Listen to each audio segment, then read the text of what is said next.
Welcome back to the Boneyard Podcast, everybody. This is your host, Jared Sheffield, along with my good friend, Artemis, bro. We're coming to you this week with episode 248. 248, shouty. 4-8. Artie! Yes, sir. How we doing, man? We're good. We're good. I'm going to be honest with you. There was what sounded like an ice cream truck riding. I heard that. You heard that? So I wasn't going crazy. I was like, that's an ice cream truck, but it is almost 10 o'clock here in Winston-Salem, North Carolina. Why the hell is there an ice cream truck running through my neighborhood? That's some scary stuff. I'm just going to be honest with you. I didn't even put two and two together that was what was going on. I heard it. I heard it, and I thought that it was something playing in Jared's space, and that's why he didn't say anything yet. Like he was trying to get that turn. I was like, "What's going on? What is that sound?" No, we went live a little later than we were expecting to on Twitter and YouTube, and then I realized that when we went live, we had the wrong episode number on there. So wanted to make that change. That my apologies. I messed that all up. We do these things now on Sunday night to be fresh, and here I was not fresh. So that a lot of the audience almost got the ice cream truck though. They almost got the ice cream truck. That's some it stuff, man. I mean, I'm gonna be honest with you. I heard that I was like, hold on, this is something straight out of a horror movie because it's legit almost 10 o'clock. There's no reason why an ice cream truck should be coming by playing music at this time of night. We need more ice cream trucks though. At all. Now that is something that has died. That was a part of our childhood. That was great. Ice cream trucks were absolutely great. If I hear also, they need to go slower because they come down your street. You get. Oh, you don't catch it in 30 seconds. You're just not getting the ice cream. You think I'm just sitting in my house wearing my shoes? It's almost like they don't want to make money. Like they go right down. What is the business of an ice cream truck? Like, I need to see the financials. Even as a kid, I always thought it was sketchy. I'm just gonna be honest with you. I always thought it was sketchy. I'll still go get some ice cream, but I thought it was sketchy. Every ice cream truck has to be a money laundering scheme. Every single one of them. Ugh. And that's how we start episode 248. Not a bad start. I want some ice cream now. I got some. My wife makes fun of me. I keep a jar of ice cream in the freezer, and I call it my. But see, here's the problem, Marty. I call it my emergency ice cream. So whenever whenever I'm wanting something sweet and it's after 10 o'clock and everything else is closed, I reach into my emergency ice cream, and nobody else is allowed to touch my emergency ice cream.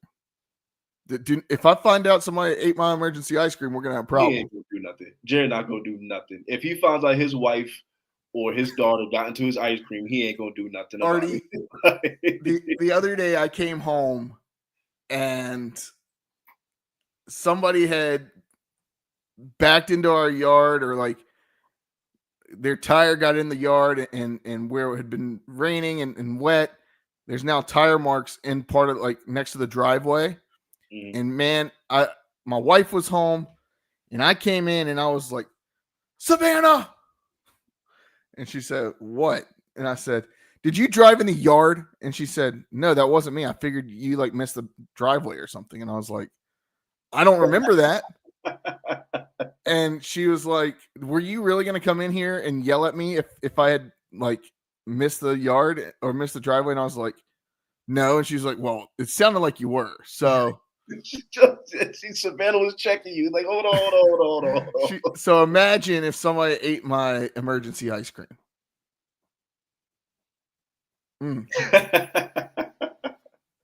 I could go for some ice cream right now. Ice cream wouldn't be bad. It sounds like you missed your opportunity, Artie. I might have. I should have just put this on pause, on mute. We just come in and Artie's not there. Yeah. You guys are 15 minutes into the episode. I'm just coming to some ice cream. He's got a push pop. Yeah. Episode 248, Artie. Do you have a 48 for me? I do have a 48 this week. I do. That is one Stephen Davis. If you know, you know. Old school running back. Played in the NFL from 96 to 2006. Had about a 10, 11-year career. Played for the Washington Commanders, formerly Washington Redskins. Played for the Carolina Panthers for a few years. If you know, you know. Back in the early 2000s, he was a pretty good running back for the Panthers. Had over 8,000 rushing yards. Played in the SEC at Auburn. 3-time Pro Bowler, NFL rushing touchdowns leader in 1999. One of the Commanders' 90 greatest players all time. Pretty good career. So had almost 1,500 receiving yards as well to go for 8,000 plus rushing yards. So that's my 48 for the week. One Stephen Davis. Nice. I'm gonna go former Carolina Hurricane. He only wore it in the years between 2005 2007, but that was the time. I mean, I guess he had a 5-year career with the Hurricanes, kind of in that stage of when they won the Cup to 2009, 10, 11, like that range, where they only went back to the playoffs one more time and were eliminated in the Stanley Cup Finals in 2009. But I mean, played a majority of his career in Carolina, 163 games with 24 goals, 38 assists as a defenseman. Anton Babchuk, the Russian, drafted 21st overall by Chicago. Not a long career, under 300 games played, but had over 100 points and was a decent defenseman. But yeah, that's mine, Anton Babchuk. I could go with Jordan Martinook, who has been a longer standing member of the Carolina Hurricanes and probably a more impactful member of the Carolina Hurricanes. But I'm still on the side of Jordan Martinook doesn't really bring as much as everybody thinks he does to this team. So that's mine. Josh, do you have a 48? I do. Just real quick, just have to give this shout out to this 48. My favorite driver growing up when I was watching NASCAR, 7-time Cup Series champion, 5 straight from 2006, 2010. They changed the formula multiple times. He still won it 2013, 2016. 4-time All-Star race winner, 2003, 2006, 2012, 2013. Busch Clash winner twice, Daytona 500 winner twice, Coca-Cola 600 4 times, Brickyard 400 4 times, Southern 500 twice, 11 wins at Dover, 9 wins at Martinsville, 8 wins in Charlotte, 7 wins in Texas. Like, he was dominant. He was dominant. And to be in the NASCAR Hall of Fame, one of NASCAR's top 75 all-time drivers, and in the National Motorsports Hall of Fame, the Jimmie Johnson, number 48. Honestly, probably the biggest reason I stopped watching NASCAR. Jimmie Johnson. I just was tired of watching him win. It's like Tom Brady in his prime. Just if he gets the ball last, he's gonna win the game. I was a fan, and I didn't like watching anymore. It became so stale to just be on top all the time. Yeah. No, I that's why I asked you if you had one. I knew where you were gonna go, so I figured I'd give it to you. And that's the most obvious 48 of all time. Yeah. Across all sports. Across all sports. I mean, could you make the case that he's the greatest 48 of all time? Absolutely. I don't even think it's that close. I couldn't think of another 48. It's not a good basketball number. It's not a good number for most sports. Like, yeah, it's a decent hockey number, but yeah, it's not like a great football number. I mean, I guess you could probably have a couple tight ends in there, or maybe a wide receiver, but something like that. Yeah, like a fullback. But yeah, 48, It's a weird looking number on a jersey. But it looks real good on a race car. Let's go in the car.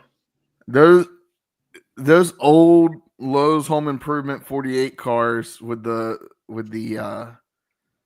neon yellow. Yeah. It's ingrained into you. Like even as a casual, it's ingrained into you. You know, exactly I was a Hendrix guy. But I was a guy. Give me the 24 DuPont with the flames. Rainbow Warrior. All right. Episode 248. We're going to get into a little bit of basketball news. We're going to also talk ECU offensive line. And then Josh and I were at Media Days for the American Conference this past week. So we'll talk about that a little bit later on. We got some clips from our conversations with Coach Harrell, Kane Hauser, and Raheem Craig. Honestly, before we get into anything, that was an awesome time. It was a very cool experience. Mm-hmm. I hope that they'll continue to do it within driving distance of North Carolina. I would consider going again. Yeah. But yeah. First off, Artie, let's talk some ECU basketball. So our conference opponents were announced. I guess that was Thursday morning. It was either Wednesday afternoon, Thursday morning. Conference schedule will consist of 18 league games. ECU will face 6 of those opponents inside Minges Coliseum and on the road. And then, of course, they'll have 6 where they just face them at home, 6 where they just face them on the road. So those home and away, 3 at home only, 3 away only. The math is not mathing right now. Home and away, Charlotte, Rice, Temple, UAB, UTSA, and Wichita State. You got a decent draw getting Memphis at home only. Yeah. Tulane and Tulsa also will be making a trip to Minges Coliseum. And then Florida Atlantic, North Texas, and South Florida are all on the road. Those Florida Atlantic and North Texas games will likely be a little bit tougher. I mean, North Texas is always a hard place to play. Same with Florida Atlantic when they're good. Their student sections are always kind of right on top of you. So those are going to be 2 tough away matchups. But you got to like the matchups that are home and away with Charlotte, Rice, Temple, UAB, UTSA, and Wichita State. You like that, okay, these are the teams that you're going to play at home and then on the road. And when you travel to those places, it's really not – you don't really have a tough place in there to play outside of maybe a UTSA or Wichita State. Yeah, I agree exactly. I like the way the cards fell on this one. Obviously, the away only with just North Texas and FAU, like you mentioned, those are difficult, but it is what it is with those 2. And who knows where those programs are going to be in the next couple of years anyway. With the home and away, Rice, Temple, Charlotte, UAB, you're not worried about any of those teams as far as their home environments. UTSA maybe, Wichita State. I mean, Wichita State hasn't really been any good the last few years. But when they are good, that is a tough place to play. Good, yes, that place is absolutely rocking. Yes, and fully expect them to be better than what they've been over the last few years. But outside of that, no, you're not really worried about any of those home environments. Josh, you have anything to say about the conference matchups? How you feeling about them? I like that there are travelable games. It might not be crazy, but at least we're staying close with Temple. You know, we're staying close with closer with UAB. I don't mind a UAB trip during the winter. So I think it pairs up well for us. I think it pairs up well for us to have another good year, successful year. So looking forward to that. Yeah, I think this is a really nice schedule for ECU, honestly. I think you could sweep a couple of these teams that you play home and away. And the way that the non-conference schedule is shaping up, you're going to be battle tested going into conference play. You Right. may not have the great. I say great. You're not going to probably have that better record than we have had in the past years going into conference play. But I expect this team to make some noise in conference play. Likewise, the women's basketball conference matchups have been announced as well. ECU will play home and away against Charlotte, Memphis, Temple, Tulsa, UAB, and Wichita State. They will have home matchups with Florida Atlantic, Rice, and South Florida only. And then North Texas, Tulane, and UTSA on the road. I mean, the fact that you're getting South Florida at home only is good. Same with Rice. I mean, you've got a decent setup there as well. Yeah. I think both of these shaped up well for both the men and the women. I just want a bounce back year for women's basketball. We won the conference 2 years ago. I just want to bounce back. Us competing, us being right kind of where we were a couple years ago, us in a position to compete and win a conference championship and possibly get back into the big dance. So bounce back year for women's college basketball. Yeah, I could definitely see us taking some of those home games that we have against those upper quarter teams of the league. So I think this looks pretty good for us. I think Memphis, those home and away, man. Last year we got both of them. If we can do that with Memphis to UAB, Charlotte, maybe. Mm-hmm. I think that alone will set us up well with the home only. So I think that'd be nice. For sure. All right. Anything else on conference opponents before we get into some football talk? All right. Let's talk about the offensive line here. It's a position group that has, for a long time, I don't want to say it's been a thorn in the side, but it's been one of the more harder scrutinized, more hard scrutinized. The grammar's not working. That ECU education.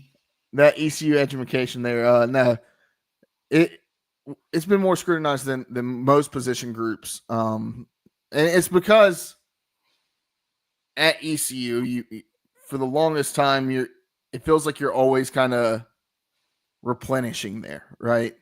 And that's with any school really, but ECU's done a decent job of bringing in from the FCS and putting those guys in positions to play, but it's been a position group that ECU really hasn't been able to develop at times.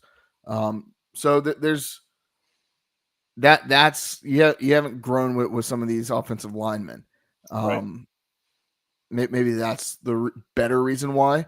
And at times they've struggled against tougher pass rush and given up a lot of sacks at times. So that's the one thing that we've always said needed to change.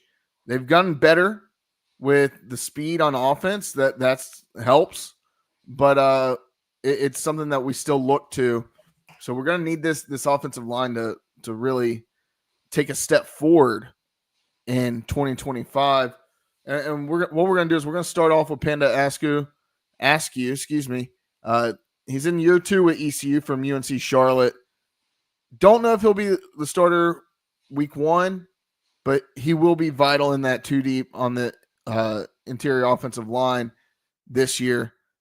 Josh, Artie, talk to me about Panda.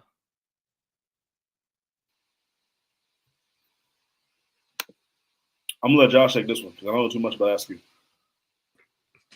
Yeah, I mean, Panda came from UNC Charlotte. He's a Greenville guy. There's a little bit of there's just a learning curve with this JDB offense that a lot of these offensive linemen just have to get used to coming from the different places that they come from. So, yeah, just looking forward to him getting in on that 2 deep. Hopefully, he can make some starts at center, kind of prepare himself for next year. Luckily, hoping to be the guy next year. So, yeah. Yeah, one of those guys that transferred in that we thought last year was going to really make a larger impact on the offensive line. And like you said, Josh, it not only is there a learning curve when you transfer from one school to another, and you're getting adjusted to a whole new offense and everything, but when that offensive coordinator likes to play the way that JDB likes to play, with an up-tempo offense, that learning curve is even more sharp. So we'll talk about some guys in here that transferred 2 years ago, and hopefully they're going to have a bigger impact in year 2. Drew McClough started 11 of 12 games at center for Presbyterian last year. He'll be one of the 3 in play for center at the starting center this year. Couple notes on him. So that Blue Hose offense rushed over 1,800 yards altogether and had 4,600 total yards of offense. Snapped the ball for a group that achieved 329 rushing yards in a win over Stetson, the program's record against any Division I opponent. And then Presbyterian rushed for 288 yards in a season-closing win over number 23 Butler, the program's first victory over a nationally ranked opponent since 2014. And Drew played a big part of that at center. So that's what we're gonna be looking for is somebody that can transition into that next level at the FBS level and help the Pirates tote the rock. Yeah, can he step up to this level and produce the way he did at Presbyterian? That's going to be the question, because we are going to need some people to step up outside of the 2 obvious guys we're going to mention here in a couple of minutes. We are going to need someone to step up outside of those 2. So can he be one of those guys?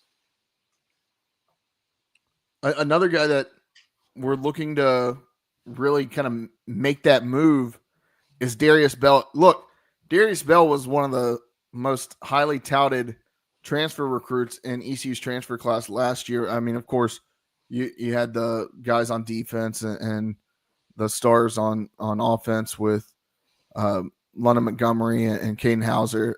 Wow, why did I leave with London Montgomery? But Caden Hauser, London Montgomery, Anthony Smith.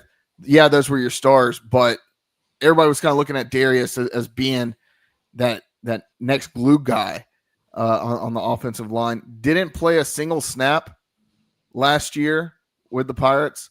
And we were talking before we came on about Darius, and I think a lot of it has to do with that up-tempo offense.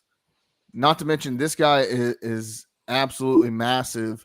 So I think having that extra year of experience under JDB coming into this year, he's got his body right. I feel like he's really gonna be able to make noise this year.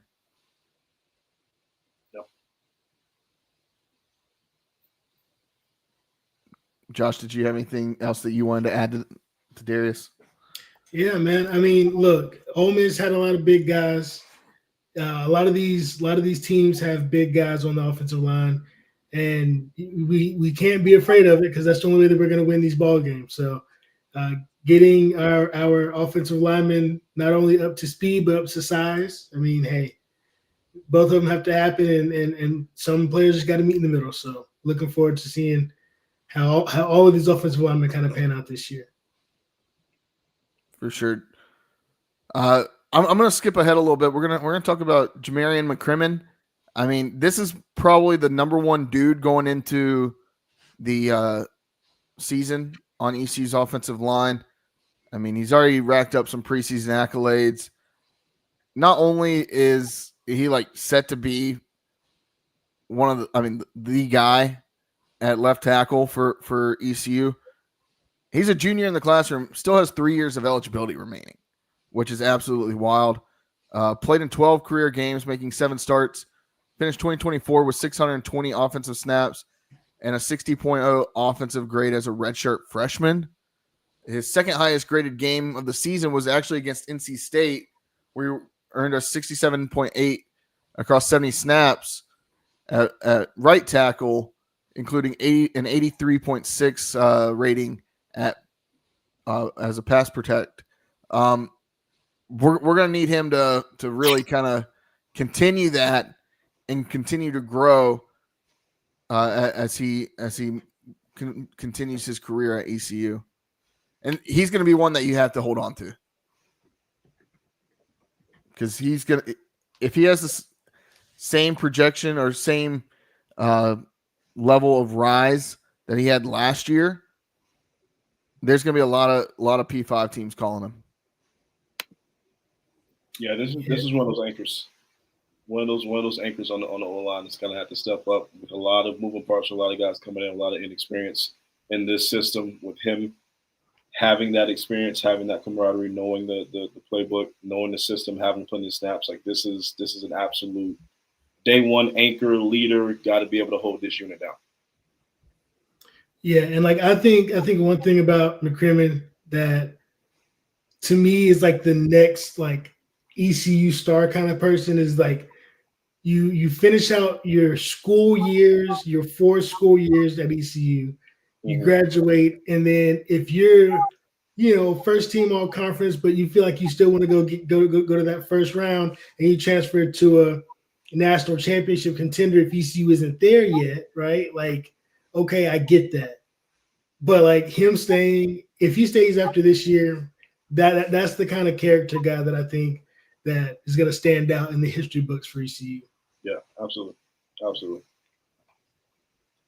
And like you said, if you're going to leave, go to a contender. Don't leave and just go somewhere where they're just going to win 8 games or some shit like that. Go to a contender if you're going to leave. Yeah. The problem you have is, and you see it all the time, where guys will leave and go to a contender, and then they get there, and guess what? They're third on the depth chart. That too. And then you're like, okay, well, we got a ring, but they didn't really do anything to get that ring. Like, are you really improving your draft stock doing that and not getting any snaps and getting any film your last year of eligibility? So one could make the case for, hey, maybe the grass isn't always greener to go chase that national championship. Yeah, I agree. The next guy, another kind of staple on the offensive line, Emmanuel Poku. I mean, one of the few unquestioned starters in the trenches for ECU. Proven most comfortable at right guard. Wouldn't be a shock to see him play elsewhere if some shuffling's needed. We've seen it time and time again where you are having to move guys around. But I think ECU is going to do what they can to keep him there at the right guard position. Yeah, I mean, especially if they're moving McCrimmon to left tackle. Big boy, 6'6", 326, moves well for a big body. And another one of those guys has got to be the anchors. We got McCrimmon, you got him, Poku. Like those have to be those two centerpieces, guys that really kind of shore up this O-line, especially when you're going to have some changes. You're going to have some guys that maybe got to change in and out at the beginning of the season and kind of figure out what you need. But this unit really is going to make up the bulk of a good offense to a great offense. So he is one of those guys I'm saying, okay, this has to work immediately. So for sure. Moving on, a guy that's probably going to be in the 2 deep at center, Greenville kid, Bryce Weaver, trending towards being a player who's ready to make that 2 deep by the middle of spring. And Carson Jones injured his knee, so he's likely, nothing confirmed, but he's likely out for the season. I don't know that he'll be the starter, but depending on how things go with Drew that we mentioned earlier, he may get some snaps at center. There's another guy that we'll talk about in a little bit, as in Jacob Sacre, who has played center. So He's also going to be in that competition. But yeah, Bryce Weaver. I mean, another big body that you'd like to see kind of take that next step and solidify his position at ECU, and a homegrown talent at that. Yeah, he's one of those few guys that, especially on the offensive line, that have been a Greenville or Eastern North Carolina raised kid that has stayed with the program, and that to me is a big deal. I mean, you saw it at quarterback, but I think that type of local leadership, that type of local draw, especially from an offensive lineman, kind of just breeds what ECU is really all about. So I really look forward to seeing Bryce continue to progress and hopefully beat out everybody else to be the starter, to kind of stake his claim. For sure, yeah, 100%. Artie, anything you'd like to add?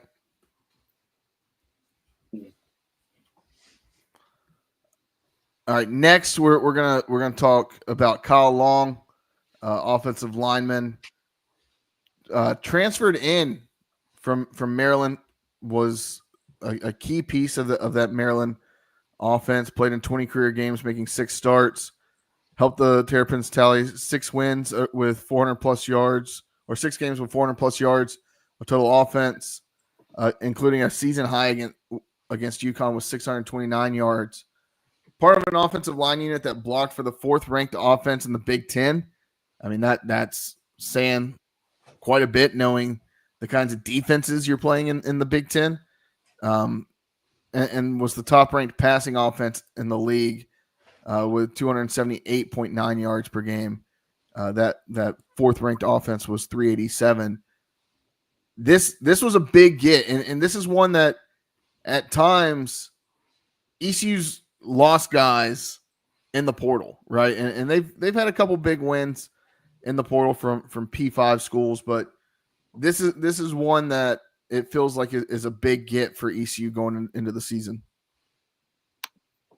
Did he play a lot in 2024? Like, did he get a lot of playing time, a lot of snaps in 24? He did not. Okay. He did not. But honestly, I think that could be partially.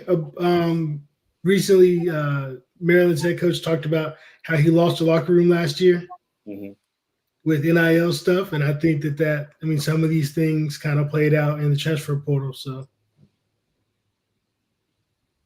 Still has 6 starts. Still a part of a really good offense there. Hopefully he can come in and step up. But, with these transfers, it is hit or miss a lot of times. They come in, they're great. They come in, they don't play a single minute. So we'll see. We'll see. I don't like to get a lot of playing time with 24, but we'll see. Yeah, next we're going to talk about Jacob Sacra. I say this about guys all the time. I feel like Jacob Sacra has been at ECU since 2013. Like, I know he hasn't, but I just feel like this man has been at ECU for forever. Name's there. I don't know. He's one of those guys. He's stayed. He's had an up and down career, battled through injuries. He kind of lost his role over time. Saw his playing time decrease over the course of last year, but started all 12 games at right guard in 2023. He'll look to have a bounce back year as long as he can stay healthy. Josh, I'm going to need your help with this last name. I don't have it. I don't have the help to give you. Oh, no. We gonna give him a nickname today. Cooper T. Cooper Ternavsky. I think it's Ternavsky. That's the hockey fan in me. Ternavsky. The T silent. I don't know, man. Ernavsky. Ternavsky. Like, that would be. I think it's kind of like Russian. Ternovsky. Mm-hmm. I don't know. We're gonna have to have him on and ask him. Transfer from Newberry College. I mean, another massive guy, like 6'5", 325 pounds. I earned 3 varsity letters, played in 29 games for the Wolves, and a member of that team that won 26 games over 4 years. So, I mean, he's probably going to be your guy at right tackle. So you've got your tackles lined up. The question marks are really on the interior. So yeah, we'll see how that plays out. And then Sam Riddy Jr. moved over from defensive line last season as a true freshman, looking to make major improvements as an O-lineman this season to give depth to the group.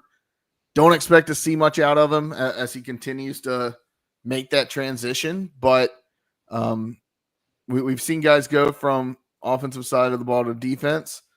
Now we're seeing one guy go defensive side to offense. We'll see how that plays out. So it's kind of an interesting move to go that way, and I think it helps. At least you were on the D line, and it helps. Like, okay, I know what these guys are going to be trying to do to me.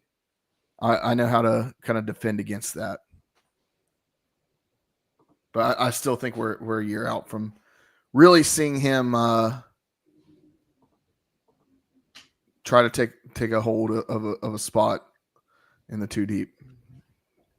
Yeah. Preseason predictions. You guys think this unit is better or worse than from last year? I think you can make the case that it's better. I think you can make the case that it's better and you not see the results. Yeah. Okay. Like, because I was thinking if I say better, what things am I looking for? Right. And then I realized some of those things might not happen, and they can still be better. It's Right. just with the competition. So I mean, sometimes it's going to be the competition. That's true. No, you're absolutely right on that. I think with more of these guys having another year under JDB, I think that helps a lot. I think the speed, like last year, there was a lot of speed on offense. Mhm. This year, the speed on offense across the board, you're not going to see a team that plays faster than ECU, at least in my opinion, from what I've seen. At the skill positions, you've got speed. You got speed at the quarterback position. You got speed. I mean, I call it speed. I mean, Kaden Hauser can run the ball, right? I mean, we got swiftness. We got swiftness. Right. It's not Lamar Jackson back there, but he can do a little something with it. What were they calling him? White Vic? No. And I mean, I said it earlier. Probably around, I think it was around the spring game.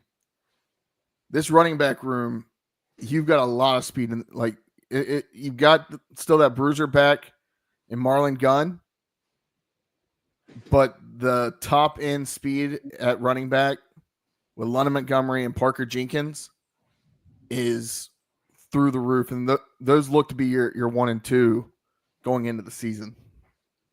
Yeah. So I think that's going to be a big part of it. They're going to snap the ball, and Kaden Hauser's It's going to be out. He's going to try to be getting the ball out pretty quickly. I was going to with this offense and the way we like to play, you're not really asking the line to do too much, especially in pass down scenarios, right? So that does kind of benefit them a little bit. But as long as, over the course of the last 6 or 7 weeks of how we finished offensively last season, we were top 25, 30 in the country, something like that. I mean, we were up there as far as what we were doing offensively. So if you can maintain that level of production, I think we're going to be okay. 100%. Anything else y'all wanted to add on the offensive line before we dive into media days? I think we covered it. All right. All right. Media days. This was a really cool experience. I've got to say, like, this is the first time that we've done this. And look, we don't shy away from the fact that we're not as close to the team. We're not, Artie and I aren't in Greenville. So anytime we can get face time with coaches and players and be able to talk to them and actually have like conversations with them, it's always helpful. But Josh, I don't want to speak for Josh, but I really had a good time not only seeing our guys and our media guys from around ECU, but seeing the coaches, the new coaches, which there's a lot of them, and the athletes, which, I mean, you've got some studs in the American Conference. Seeing all of those people in one place and getting to hear them talk and listening to them and having words with them was a very special time for at least me. Josh, I'd like to hear your perspective. Yeah, I think for me, being such a scheme guy that I am with football, seeing the coaches was probably the most. It was just cool how like there wasn't really a barrier like there typically is. This was very much more of a like, even if you were just a fan, like just walk up to the coach, say, hey, like these are human beings just like you. Like like it was a very down to earth experience from every single coach there, every single player there, every member of the media. I mean, everybody was cordial, everybody was cool. Like it was really good vibes. If it were held in Charlotte, I would go again next year. And yeah, I mean, it was just a great experience overall. I mean, just all over. Yeah, including the Snickerdoodle cookies. Those Snickerdoodle cookies were fire. Honestly, one of the best Snickerdoodle cookies. That whole lunch. That lunch had day one. What did they serve y'all? We got to talk about the food now. Okay, yeah. I was telling Josh, I was like, do you think we could talk to Malcolm about getting this as like the press row lunch for a game this year? I doubt it. So they had, was it chicken enchiladas or was it not enchiladas? Yeah, they were like enchiladas. They were enchiladas. Okay, yeah, like chicken enchiladas. That's what I would have called it. Yeah, and some like steak tacos. Steak tacos, like grab your own tortilla. Oh, fix your own taco bar. Yes. And really salad good. with chipotle ranch and salad. Yeah.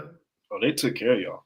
And then we didn't eat the second day, but they had some barbecue. Looked like they had some barbecue chicken, some mashed potatoes. I mean, you could tell they were trying to feed football players. Right. I missed the breakfast. I wonder what was for breakfast. I missed it. I don't know. I had a bagel on my way in, so that was my breakfast. But no, hey, got merch. Got merch. We got merch. Yeah. Forgot Shout out merch. Soar. Do I have the thing in here? I don't have it in here in my office. Hooked it up with it. I mean, they gave us. I wasn't expecting anything. And here's the thing: I got there, I signed in.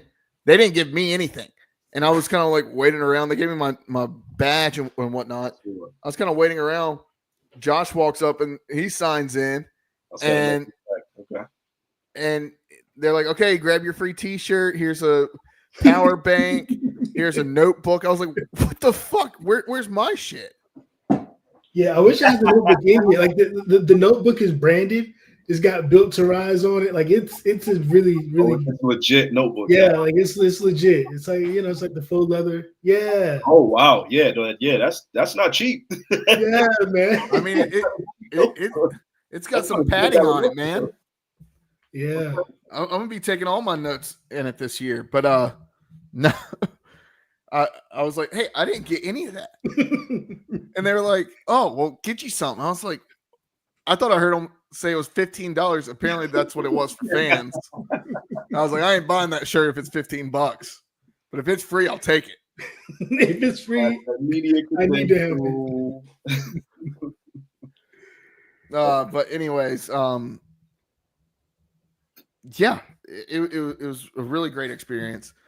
Got some good time with Coach Harrell. Coach Harrell's our guy. Talked to him a lot. funny enough, look, we had all seen the clip of Dave Dorn, or at least seen the interview quotes from Dave Dorn talking about how he wanted to beat the shit out of that team. Mhm. Look, we get it. But for you to say last year that it's not a rivalry, and then you not to talk about Duke or Wake or Carolina or Florida State or Clemson in your presser, but you talk about little East Carolina and Greenville, North Carolina, hour and 20 minutes down the road. That's who you're talking about. We want to beat the shit out of them. I get it. Sounds like a rivalry to me, Dave. Sounds like a rivalry. sounds like you're thinking about us. And if you're thinking about us, that means something. But we asked. I think the question was asked 3 or 4 times across different media outlets, not all in succession and not all at the same time, but over the course of Friday, that was probably the question that Blake Harrell got asked the most, and he dodged it like a champ. Like he was bobbing and weaving, but look, he did what it was coach talk. Josh, go ahead and play the clip, and then we can talk about it. I think it's unique that you're ending the season with an opponent and starting the next season with the same opponent. And obviously, you wish you could take some of those plays from 2024 into 2025, but you can't. Obviously, their roster will be different. Our roster will be different as well. And our main focus is on ECU, on our team, on the preparation over the next 34 days up until August 28th. I think it's unique that you're. And that was the same. Nothing. That was the same response he gave. Everyone that asked that question. I believe to Igo when he asked. We asked again in like his actual media availability. He knew he was going to get asked that question. He rehearsed that. And then the guy who interviewed Dave Doran was there from ESPN. He asked him the same question or revised our question a little bit more and asked it. And same thing, like, look, he gave that canned, hey, right now we're playing ourselves. Like, we're getting ready for week 1, and we're going to prepare like it's any other opponent. We're on to Cincinnati. And that's how it should be, right? Maybe Dave Doran's a little more shook. Maybe he needs to get his players off of TikTok, if you've seen those. But, yeah, I mean, other than that, Coach Harrell talked a lot about, yes, there's some key guys that are returning on both offense and defense, but they had 22 graduates last year, and they've got 53 total new players this season. Now, with that being said, there's 28 seniors on the team. He talked about D.D. Wilson being the guy that's going to wear the coach-to-player communication on defense. And then he also talked about I believe it was Igo that asked this question about guys that are transferring into ECU that are guys we should look out for coming in the season. And he talked about Quays Petaway and also mentioned the 2 guys that came back to ECU after transferring away last year, Tegan Wilk and Xavier McIver, as guys on defense. Look, those guys have been at ECU before. They come back and now being brought back in, and they've already got that culture and know their way around the program. So bringing them back and solidifying that, he talked about that impact on ECU. I thought it was good to listen to him talk about his transition into head coach and how things are different, but also a lot of it's the same Josh, if you want to go ahead and play that. Yeah, clip. it's you're kind of the new guy, but you're not the new guy. You've Right. kind of been through a partial of a season or half a season, and you keep a good portion of your staff together, and there's a lot of continuity within that and within your locker room. So really excited about that. That's been very, very helpful, and just I think our staff has done an amazing job of continuing to lead and grow young men. And we're looking forward to 2025 and different ways to attack it. And I'm ready to get back to football and get back on the grass. Yeah. God, I love that man. That's our guy. I love that backdrop too. That backdrop was pretty sweet with the signs in the background. Yeah. Shout out to Josh for always making sure that the ECU logo was in the shot. Yeah. Had to. Another man know what he's doing. Charlotte was in there almost every time too, but hey. Well, I think they were right next to each other, right? Right, yeah, right next to each other again. Look, that's honestly that's why we pay Josh the big bucks. No, we love you, Josh. We also talked to QB1, Caden Hauser, and we talked about how coming into this year it's how he feels because he knows he's going to be the starter day one. He's not in a QB competition. He's not having to look over his shoulder. Josh, if you want to play that clip. It feels good. I feel like I have a lot more confidence going into this year. Don't have to worry about competing, trying to try to do better than the other guy. Like I'm going to be the starter of the first game, so just taking that and just going out and trying to get better than how I was the other day, trying to get 1% better every single day. That's just made it easier for me to be able to relax and play confidently. And also just taking that and trying to be a leader and trying to bring these guys together. It's been a really fun spring ball, summer, fall, and we're right getting ready to fall camp, so I can't wait. I love that he's going to be QB1, and really this is the first time since the 22 season where we haven't had a QB competition, Right. And it's good to. It's good to know. We always say, like, if you don't know who your QB is week one or going into the game, like, you don't have a QB, right? If you have two QBs, you have no QBs. It's good to know that, okay, this is our guy. And it gets me excited for the season, but Caden also talked about how he was excited for the season. So, Josh, go ahead and roll it. I just feel like the biggest thing is a lot of guys returned and we're running the same offense. So just being in the second year, just being more comfortable with what we're doing, we're able to expand more. It's not like we're learning now. We know what we're doing. So just having the same guys coming back, especially Ant and Yannick coming back at the outside, it's just going to make us more on the same page and we're going to be more dynamic. And I can't wait to start that first game. And part of being the QB1 going into the season this year, there's a lot of people that, and myself included, that thought he was going to be QB1 going into last year. Jake Garcia, of course, got the start for the season, started primarily for the first half of the season until, that Charlotte game. But a lot of that was due to Caden Hauser's health. He had an injured wrist, played through it at times.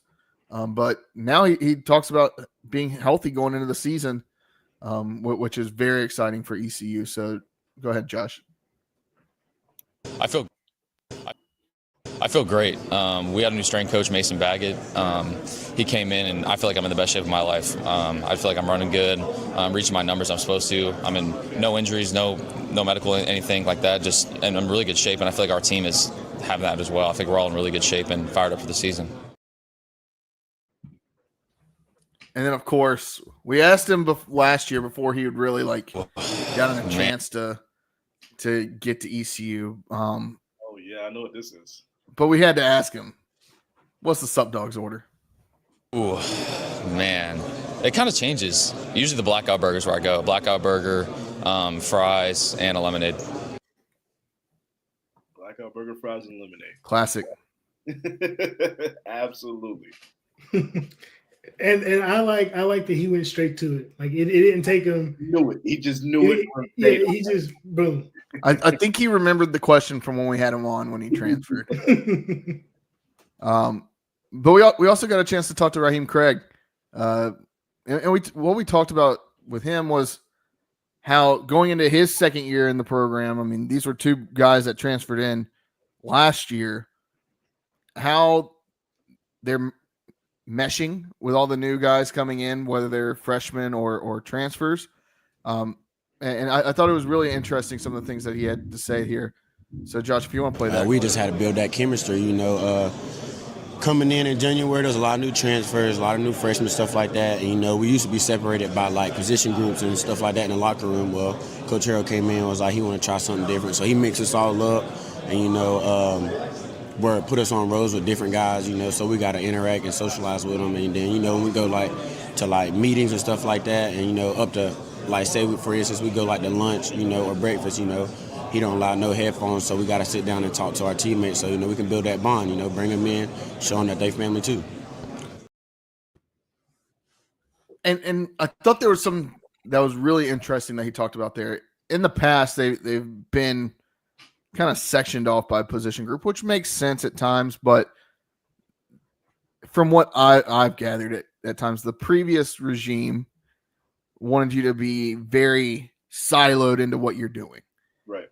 And you didn't really interact with defense, didn't talk to offense didn't talk to defense. Only time if you did was when you were in your special teams meetings. If you were doing that was the only time you really did that. Overall team. And that was the general message that we got midway through the season when Blake Harrell took over was, hey, like we're meshing together. Right. And so this is something that started when Blake Harrell took over and has continued. And it seems like it's helping get these guys acclimated. And hopefully these guys have good years coming into their first year with the program. Right. And a guy that did that was Raheem Craig. But I wanted to know, okay, what's your personal goal going into the 2025 season? So this is what he had to say about his personal. Just give it my all, man. Leave it all on the field, It's my last season, so, I make every play that come to me, just do my job, whatever helps the team win the games, That's really my goal, Just go out there and give it my all. Know I left it all on the field. And, of course, we asked all the guys this, but ECU playing NC State, I feel like Raheem had a good answer for that game. Another game, I look at it as another game, another opportunity to show how good of a team that we are. We take each game week by week, and they just happen to be the first one on the schedule.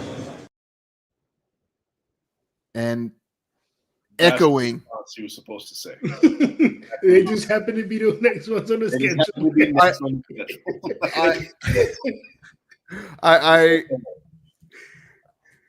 This ain't nothing special. It's just the next game. It's business. I overheard some people talking about like the coaching up that was going on before media day with everybody. They were all kind of getting on the same page of what they were going to say because I think they'd all seen the quotes. And before all this was going on, I just happened to walk in to get a drink in like the media room or the refreshment room or whatever, and Raheem's on his phone just like scrolling through TikTok. Caden Hauser did no headphones, nothing, just zoned in, not looking at his phone, just focused. And I was like, that's my QB.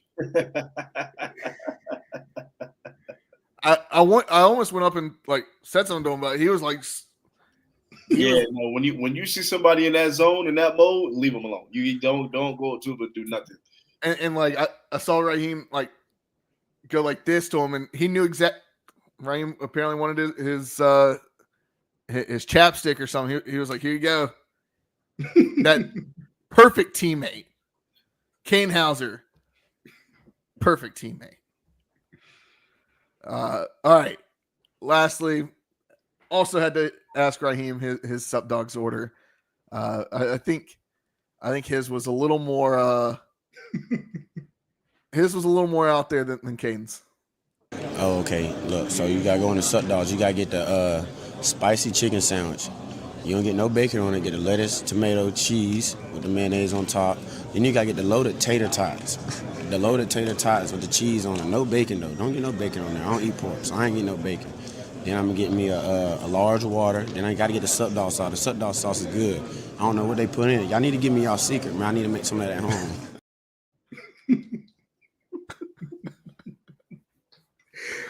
I want to point out. I need to point out that with the food that we were talking about that we ate that lunch, the Mexican food lunch, the only person I know who had hot sauce was Raheem Craig, because he walked up to the employees and asked for hot sauce. He is that guy. Yeah. And I'll say, He is that guy. I respect the hell out of that. I really do. I don't know if I would ask for hot sauce, but I would have wanted it. I did want it. I wanted it too, but he had it. Like, I couldn't ask for it. He had it. nobody else had it on, because I even said to Josh, I was like, damn, they got hot sauce? And Josh was like, I want to ask for it. He went up. I was over there. I was grabbing cookies because they were adding more cookies. I was grabbing cookies, and he walked up to them and asked if they had hot sauce. Like, he legit was like, "I'm gonna find some hot sauce." Like, this I love it. And I love that Sup Dogs order too. No bacon. I don't eat pork now. No bacon on. He had the grill on. He was walking around iced up. Yeah. I love it. Josh, you and I, we were talking before the show about a cool experience that you and I got to be a part of and during media days, and I want to give you the floor to talk about it. It was your thing, so yeah. Give me 1 second. I'm gonna go grab the book. So I'll kind of set the stage. There's always at these things you go, and a lot of times, yes, we talk to the players, we talk to the coaches, especially at these media days. There's a little bit less of a buffer between and during those conversations, and these conversations are meant to not be so much X's and O's oriented at all times, but really to get to know the athlete, get to know the coach, and also get a glimpse into like what they're thinking. Josh and I we talked to several athletes and coaches from around the conference. We talked to fans from around the conference. There was one Navy fan that just stopped us. I think he was a Navy. Josh and I thought he was maybe somebody with Navy. I don't know. He stopped us and wouldn't let us leave for like 15, 20 minutes. He wouldn't stop talking. Just a fan. Just a fan. I thought he was maybe driving like the team like charter. Did he at least know about the Boneyard podcast, or you just want to talk to y'all? He was just regular person. Just talking to us. And like Josh and I are trying to like dip, but nope, just talking to us. Yeah, no, he's not letting y'all try to turn the shoulder a little bit. He's like, nah. That story had 4 legs, man. That story. Dude, I had no idea crawling. where it was going. It ended up with Coach Ken at Navy not letting his team practice in pads. Hey, look, that man had to vent, and y'all were just the unlucky souls. Yeah. And the worst part about it is that the Naval Academy representatives were like walking by him, and he would like pop and interject them into his storytelling as if he knew them. And like, they were like, I don't know this man. He'd be like, hey, Scott, the SID, Scott Strassmeyer for Navy. He'd be like, hey, Scott, what year was this? Or who was the defensive tackle on that team? That's literally what he was doing. Like it was so wild. It was so wild. But yes. Josh, talk about our interaction with Tulane head coach John Summerall. Yes. So Coach Dan Casey, he has released the volume 2 of Trends in Offensive Football.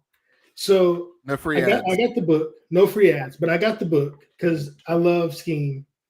And I realized, there's 3 teams in the American in this book, and all those coaches came back. So I was like, I'm gonna grab, just see if they want to sign, see if we want to look at it. So yeah, Navy, Coach Newberry, and Horvath signed it. Nice. This play was actually run against ECU. So if you look at the video in the book, you can watch the play against ECU and them gash us. I told him he should go ask Coach Harold to sign it too. Probably should have. And then Coach Eric Morris at North Texas, one of his plays is in here. Mhm. So I got that signed. And then our man, John Summerall. If it doesn't work out at East Carolina for Blake Harrell and Tulane for John Summerall, I will do a coach swap. Heard you fellas had a time with John Summerall. John Summerall. We were Josh and I were going around talking about like our head coach superlatives from around the American Athletic Conference. Like, which coach would we most want to like have a beer with? Coach we we think we could beat up, things like that. It's the conversation you're supposed to have. The answer is the answer to that second question is Tim Albin from UNC Charlotte. he just of all the head coaches, he was the most regular guy. The head coach. So this isn't Charlotte bias, or like y'all just he just wasn't. No. Honestly, him or the new Temple head coach looked like if you saw him at Walmart, you'd be like, okay, yeah, that guy's over here just trying to get some produce. So I think Tim Albin is like your stereotypical business guy who's in his like late 50s. Like he looked like the SID, but he wasn't like he was that kind of management type look, Gotcha. Right? Gotcha. And then got the crown going on and the U shape. Temple's head coach, he reminded me of like a radio guy, like a local radio guy from Philly. Really, I got used car salesman. Or dependent, just depend. Like he just very nondescript, and if he wasn't wearing, wow. if he wasn't wearing a Temple polo, I probably wouldn't have recognized him. And I try to know the coaches. FAU's coach is the tallest man I've probably been around this year. Mm-hmm. 6'7". That guy. We asked their quarterback, like, have you ever played for a coach taller than him? And he was like, no shot. How tall? He's like, I've never seen him. He's 6'7". Like he was almost taller. He was almost taller than the backdrop that they had for interviews. So, like so LeBron James, pretty much. That's who he. Yeah. Jesus. 6'7". That is a giant. Yeah. And I didn't know so many coaches in the league had beef. Oh, there was a lot of beef. and it was palpable. I don't want my coaches to be buddy. I want them to be like, nah, I'm trying to come for your neck. Like the way that Jim Traylor went up to Golish and had the best of time while ignoring the coach that was sitting right behind Golish was wild. That was a wild experience. Trent Dilfer and Alex Golish like not looking at each other. Yes, walking by each other and like specifically looking away. Like it was, yeah. Games to watch apparently. Yeah, I mean it. I'm gonna be honest. I forgot Trent was in the conference, but we do have Trent Dilfer in the conference. Trent Dilfer gave one of the most out of the coach press conferences that we were watching. He talked about, I'm not going to do any coach speak. I said I would never do coach speak, so you're going to get the real me. Which, got to give him credit, he didn't. But I don't even know what he was talking about. At one point, he just talks about wringing water out of a towel. Getting the most out of every opportunity. That's what he was saying. Okay, well, he talked about wringing water out of a towel for a minute and a half. And the fact that he kept doing that was the worst part. He was literally doing the hand movement. He said you stomp on it, and he was like putting it under his foot and like wringing it. He was like, you get other people and you help and have them. And I was like, what in the?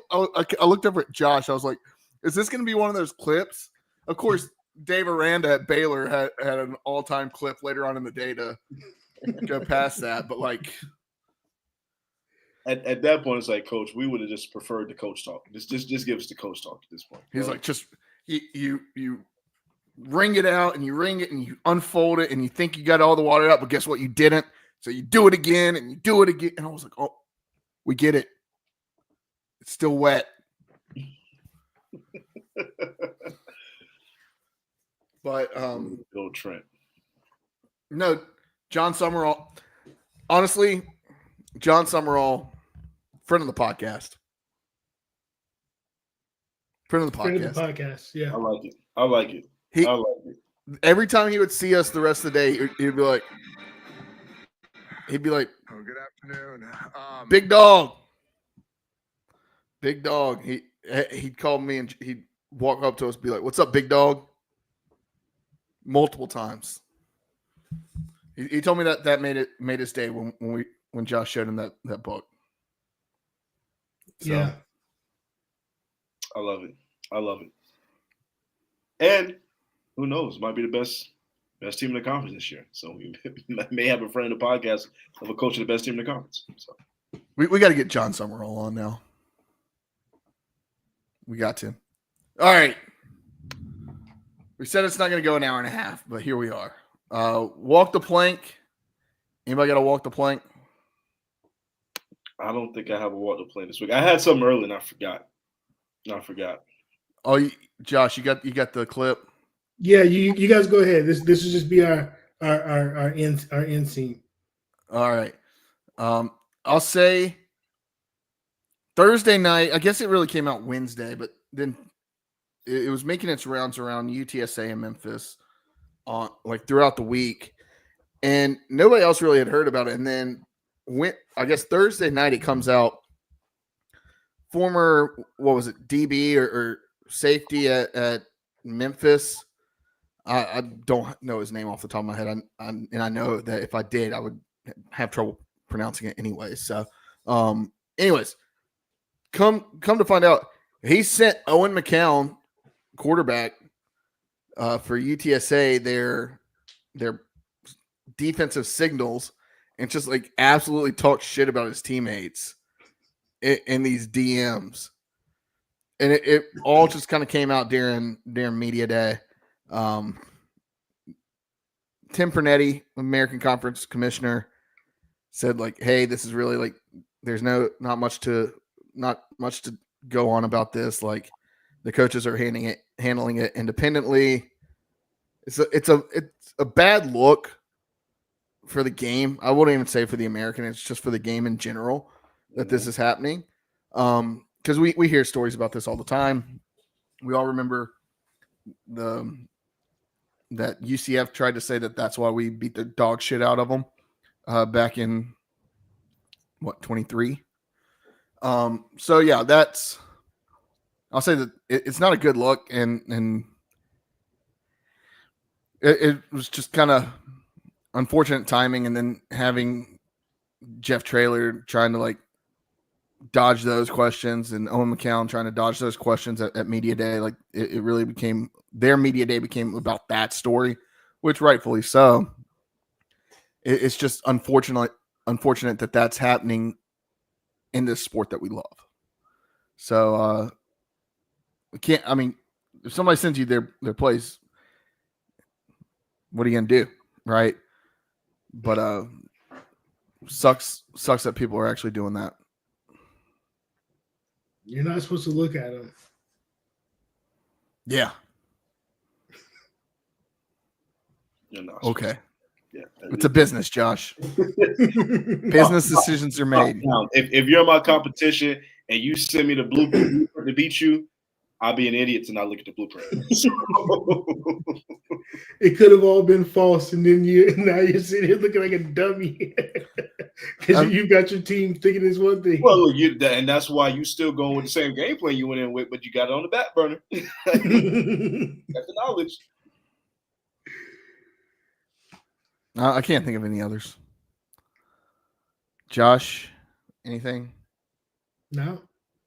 All right. No, this will be mine. This is Trent Dilfer explaining how to ring out a building needs. I went out Are we and I hearing tried it? to align myself with new It's like coaches double. that see the world through my lens.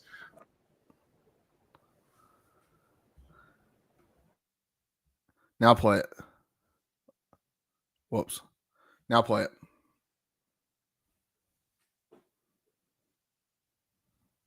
I think that it's our responsibility to help them grow faster be more mature earlier so that money doesn't ruin them. So we've had to align our building in such a way that maximizes not just the coaches in it, but the players in it. And the best analogy I've given is if you took a towel and you soaked it in water and then you started twisting it to get the water out. Most of us will twist it and get it to where we think it's dry, but it's not dry. It's still damp. So then you got to really grind it a little bit harder. Get a couple more drops out and you think it's dry. It's not dry. Then you step on one side and you twist it more and you get some partners to squeeze and you think this towel is dry, but there's still more water in there. That's how we're looking at our program. We're trying to twist that towel to squeeze out every possible drop of potential our players have, our coaches have, our staffers have. Twist that towel to maximize every resource that we have. And we're loving the battle of doing so. So I told myself, listen, I learned how to coach speak when I was about 24 years old. I wasn't going to do that to y'all. I'll be honest. I'll be transparent. I'll answer any question you have. But that's the state of the UAB football program. Now, please raise your hand. Could you so imagine? Microphones can get. Could you imagine your coach says that that's literally what he's trying to do, and you only win 2 games? Like, that's one of those where he thought he was saying and doing something profound, and it just fell on deaf ears. if they don't win at least 5 games, it's going to be such a that's going to be the clip. Oh my! Like they got to go and win 8 to 10 games at this point. You can't ring the towel for 30 seconds. No. 2 to 3. At one point, I looked at Josh and I was like, "Is he still talking about this towel?" When you're trying to get that much potential out of somebody, either they're not good or you're not good. But something's got to change, man. I'll say, like, shout out to ECU. Like, good move on the American. But shout out on ECU. ECU, of course, had the highest like number of people there, fans, media, and I mean you could tell. Like there was good for us. The media scrums to talk to Coach Harrell and Caden Hauser and Raheem Craig, like, were the largest that anybody could have. It's kind of crazy because there was almost nobody from Memphis. Like, Coach Silverfield stood there for forever. I don't know if I don't know. Like, Memphis really was not showing up. Like Memphis is that far. We're not talking about in California. We're talking about Memphis, Tennessee. Yeah, I mean, that's what I'm saying. Like they didn't have. Hell, even Rice had people there. Yeah, Rice had people. Temple had people. Navy had a pretty decent contingent. Yeah, Navy's not hard, but like. Army for whatever reason I didn't see as me. But like Army I somewhat understand. I don't understand Memphis. You got to have some people show up. That's not that far. I don't know. It was like I don't even know what I don't want to give. Like I don't know who the other publication was. They asked every single coach. They asked them like 3 or 4 questions. Oh, the league winners. I wasn't going to say their name, but we can bleep that out. I'm kidding. But I'd never heard of them. And they were there. They asked 3 or 4 questions to every single coach. Good on them. They had their opportunity to. They didn't get a single question in for ECU because everybody was asking. Everybody else got ECU questions in. And that was good to see. Blake Harrell didn't have to fill time. There were more questions that could have been asked, but they had to basically tell us no more questions. I do see here Memphis to Charlotte is a 9.5-hour drive. So that is but these people are flying. Memphis is trying to. I'll say, I didn't grab any, but each team gives out team notes, right? And ECU sends out their team notes every game and whatnot. We didn't grab them. It's basically, if you have the Phil Steele magazine or whatever, you can basically see this. Every page has like packets, and their stacks are 8-9 inches tall. There's one stack that's only one page, and it's about 3 inches tall, and that page is Memphis. Memphis didn't print out a big packet for their like. I guess they had all their money tied up in trying to join the Big 12. I was about to say maybe they thought they were going to be a Big 12 media days. They weren't expected to be the American media days. So, all right, well, guys, good episode. We'll be back next week. Artie, we're less than 5 weeks away now. Yeah, we are getting there. We there. We had some good conversations in the group chat about the drinks we will be having in 5 weeks. Yes. So yeah, looking forward to that. But make sure you subscribe to the Boneyard Podcast on social media. Follow us on social media at Boneyard Podcast, at the Boneyard Podcast on TikTok. Make sure you subscribe on YouTube. Give us a thumbs up. Also subscribe and follow on social media or on Spotify and Apple. Geez, Jared, it's like you've never done this before. Subscribe there. Give us a 5-star review. If you don't, already tell them what to do. Walk the damn plank, baby. You know what it is. And then, yeah, I think that's it. Yeah, That's all. that's it. That's all, folks. All right, let's get out of here, Artie.